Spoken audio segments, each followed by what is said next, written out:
Nope, now. Oh, one day, folks, one day. Here we are. Oh, my goodness. I mean, you know I get excited. But tonight, oh, this is huge. Let me tell you why. It is season 2. It's episode, wait for it, 38. And we're celebrating 38. Paul, 38 is not a very impressive number to celebrate. Well, it just depends who you are. Because when you take that 38, which is how many cocktails we've done in season 2, and add it to season 1, which was 62, and you take 62 and you add 38, guess 100, baby. 100 cocktails is what we've done. We can't afford pyrotechnics, nor do we want to do in the basement. So It's a very low ceiling. Just imagine right here, like, it's all, come on, screw. Come on, let's go. I mean, I got glittery 100. Chloe, great t-shirt, well done. Daughter supports my habits. She's a enabler. Quarantina, Blue Monkey, Quarantina. No monkey business. Oh wait, it's only monkey business. Folks, I promise you I haven't been drinking. But it's been a crazy day. I mean, my mind is racing on 100 cocktails. I mean, I wish I would have kept track of them better. Oh, wait. I did keep track of the first 62 in this delicious book. We'll talk about that later. So, anyway, here we are. The Diamond Fizz. Why diamonds? Well, because diamonds are the 100th anniversary. Yeah, who knew? So every year, if you have an anniversary, by the way, I know I said this, we already had our 1 year, which is paper, by the way. Thank God. Because 100 anniversary is not just diamond, it's supposedly a 10-carat diamond. Nobody makes it. Make it a 100-carat diamond. Nobody makes it. That's not true. There is a couple, I looked this up, in India. 122 years old was he. 120 years old was she when they celebrated their 100th wedding anniversary. Poor guy found out that the gift was a 10-carat diamond and he died immediately. So it's just not good. That part's not true. Anyway, now I will say there is another version of this where the 100th anniversary is bone. Apparently, because you've been together so long, it's the only thing left in a relationship. It's just your bone. Worn to the bone. Worn to the bone. Your soul's already gone. It's just literally bone fried. Just teasing. But I couldn't do bone because we just did the beef oxtail bullshot cocktail, so we're done with that. So anyway, we're on to diamonds, and we're doing diamonds big. Did I mention this is our 100th cocktail? I think I did. So, all right, what are we doing? Well, we are doing, so what I decided to do is in honor of our 100th cocktail, I'm going to list my 100 favorite things that have happened on this show over all of the, no, that's silly, I'm not doing that. Instead, I'm going to give you a 100-year history of the gin fizz, because that's really what this drink is all about tonight. It's the fizz cocktail. So, 100 years, 1867. Here's the other beauty of tonight. I'm going to talk about 3 of my favorite bartenders who are bar people that have really done so much for our show. Person number 1, Jerry Thomas. Yeah, the blazing cocktail, rats on his shoulder, rings. He's done some great drinks for us. In 1867, he wrote the cocktail book that first identified the gin fizz as a cocktail. Oddly enough, it was always meant to be a morning drink. Yeah, this was a hangover cure. You were supposed to drink it quickly. So anyway, that's when it was first published. It basically, the way he wrote it, it wasn't really specifically gin. It was just any spirit, lemon, sweetener, and seltzer water. That's it. That's all it was. That's a fizz. Plop, plop, fizz, fizz. It's the carbonated beverage. Fast forward, 1888, not that much further. That's when Henry Ramis, remember Ramis, famous gin fizz? He kind of altered the recipe a little bit, added cream to it, added egg white to it. New Orleans was a big drink. Paul, are you going to go literally every 10 years for 100 years right now? No, I'm jumping from 1867 now to 1967. That's 100 years. Just to let you know that Charles Tuck, when he wrote his cocktail book, by the way, did I mention I also wrote a cocktail book? Yeah, it's Quarantine Cocktail Show Table Book. Who cares? Anyway, so yeah, Charles Tuck, when he wrote about it, he wrote about the fizz as well. And then, and he really, between the two of them over those 100 years, here's what we learned about it. Basically, they created a template for the drink. That template is perfect. It's just alcohol, and then lemon juice, sweetener, and the seltzer. And it's delicious, but it doesn't always have to be that way. You can switch it out. Enter my second favorite bartender, and that is Trader Vic. Because Trader Vic, around 1950 something, he created the rum fizz. And all he did is he just took out that gin, popped in some rum, and for a sweetener, he adds, this is great, a little bit of cream soda. Delicious. And you gotta love Trader Vic. Mai Tai? Come on. Every tiki drink in the world. That's why he's on my list and why I've got to give him a little shout out tonight. Fast forward, and actually we're not even going to fast forward. What I want to say though is, so you can change that, and then we've talked about all the different fizzes that are out there, because you can make a silver fizz. Now silver fizz is when they add the egg white to it. There's a golden fizz. That's when you add the egg yolk. And then you can have the Royale fizz. And remember, that's when you add the whole egg. Yeah, sounds delicious. And we're not doing any of those tonight. No, there's one last fizz. And that is, my friends, the Diamond Fizz. And the Diamond Fizz is when you sub out the seltzer water or the club soda and you add champagne. Why wouldn't you? Champagne. That is the celebratory drink. I mean, think about how powerful of a celebratory drink champagne is. First of all, you don't even have to drink it to celebrate. I mean, when you look at things like NASCAR, different, championships, they don't even drink the champagne. They just pop the cork and they spray it on the end of the World Series. All of these things, they spray champagne on each other. They don't even drink it because it's just, it runs with celebrations. Why do you ask?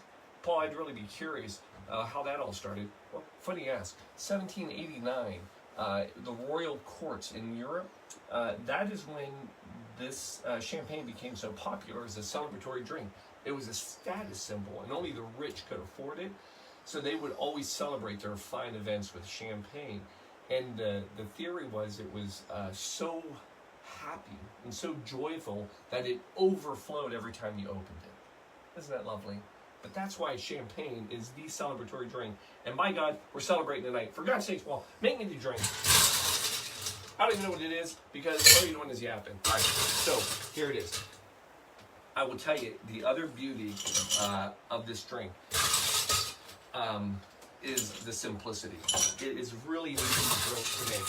Now, here's the other thing. I just told you these ingredients, and some of you may be sitting at home going, Paul, now wait a second. The gin fizz basically sounds like gin, all these ingredients. If you made this, so tonight we're going rum. We're going to switch it up. Now, I could do a diamond fizz with gin, and if I did that, it would be gin, champagne, simple syrup, and lemon, and that sounds a lot like the French 75. And in fact, it is almost identical to French 75. The only difference is the French 75 is served straight up, and the fizz is always served over ice. That's the only difference. But I told you, you can switch up. We're going with rum. Why are we picking rum?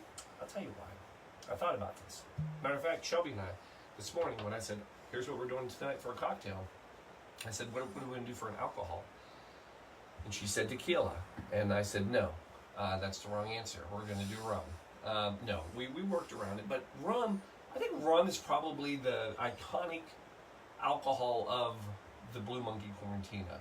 And all of our, it's some of the best cocktails that we've ever done. Some of my favorite, our favorite. I mean, for goodness sakes, the Mai Tai, the daiquiri. Thank you, Ernest Hemingway. Don't worry, you get your shout out in a little bit. And then probably my all-time favorite cocktail, the Painkiller. So we're going rum.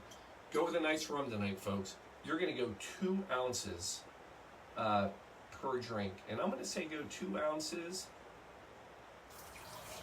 heavy. So there's one. And then one for Shelby. See that little extra pour? That was just for you. Then turn around. You're going to go simple syrup. You only need ½ ounce per. So go 1 ounce total for these.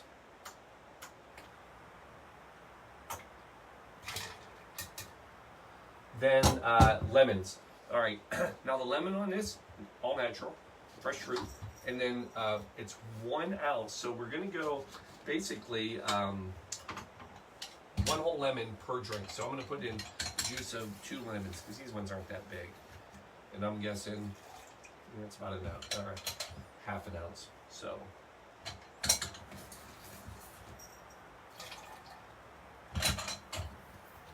And then the last 2. Yeah.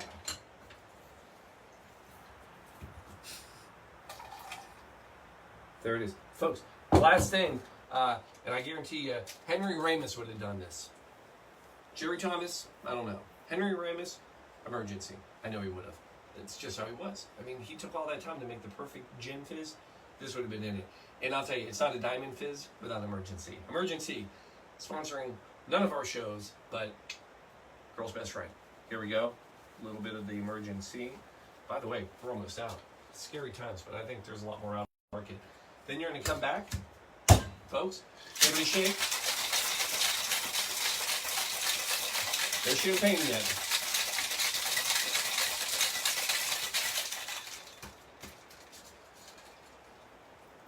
There it is. On a highball glass over ice, you're going to strain. I prefer the Blue Monkey Quarantina highball glasses for my house. And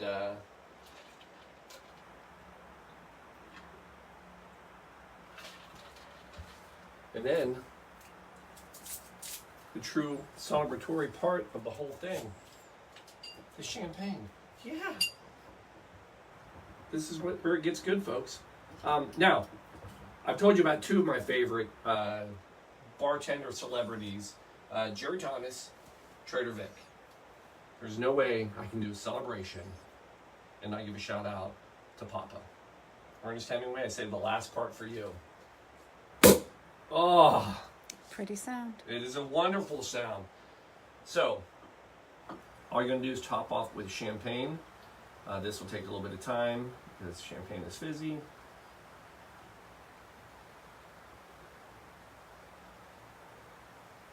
And I promise you, folks,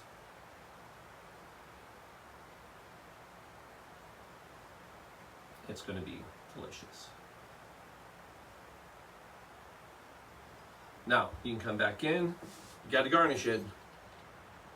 One thing we've learned here, every drink. We're going to keep this one simple though, folks.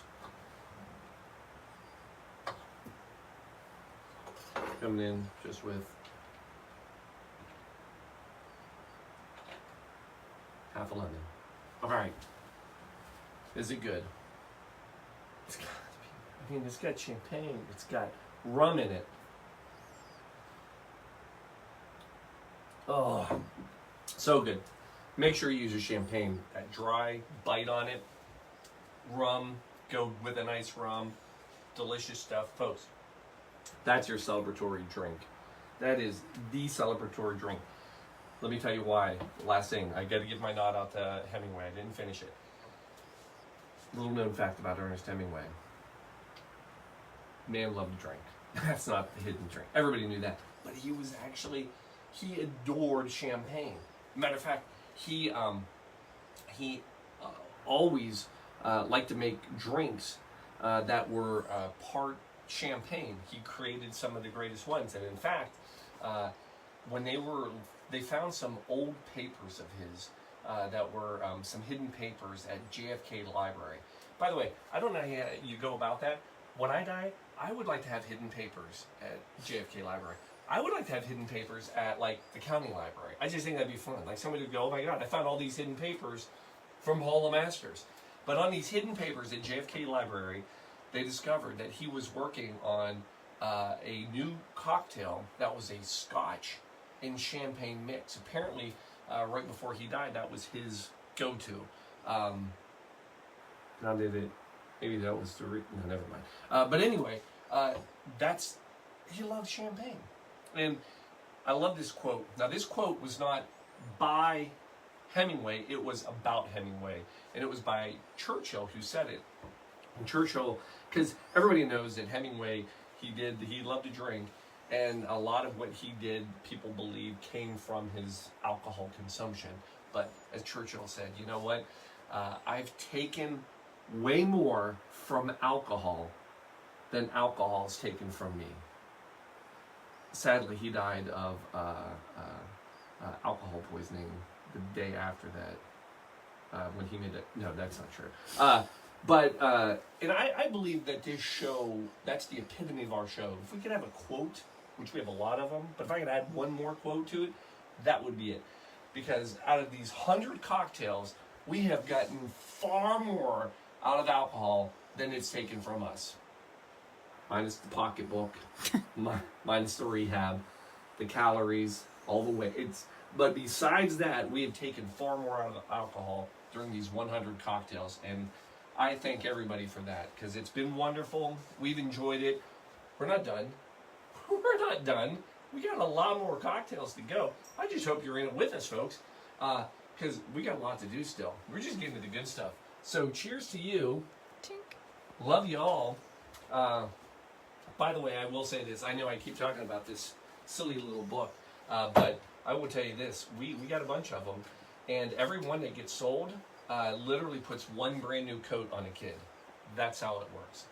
And what I'm going to start doing is, if you are watching the Cocktail Show, not tonight, next episode starting, if you chime in and say, I just bought a book, a cocktail book off of the site, BMQ, coatdrive.org, it's an easy one to find, I will autograph it live during the Cocktail Show. At least write your name in it. I don't know how much I'm going to write. It depends how many we get. But that'll be a free bonus for anybody that gets it, because everybody that's willing to do that to help us help kids, I'll put your name in it. Or you could say, Paul, I'll pay an extra $10. Just don't write in it. I don't want your damn name in my book. And that's fine too. But either way, we love you. And 100, baby. 100 cocktails. And we drank all of them twice. So, love you all. See you next time. See you Sunday. Oh, by the way, you just had a 10-carat hump this Wednesday. You're welcome. There's your diamond hump. Good night.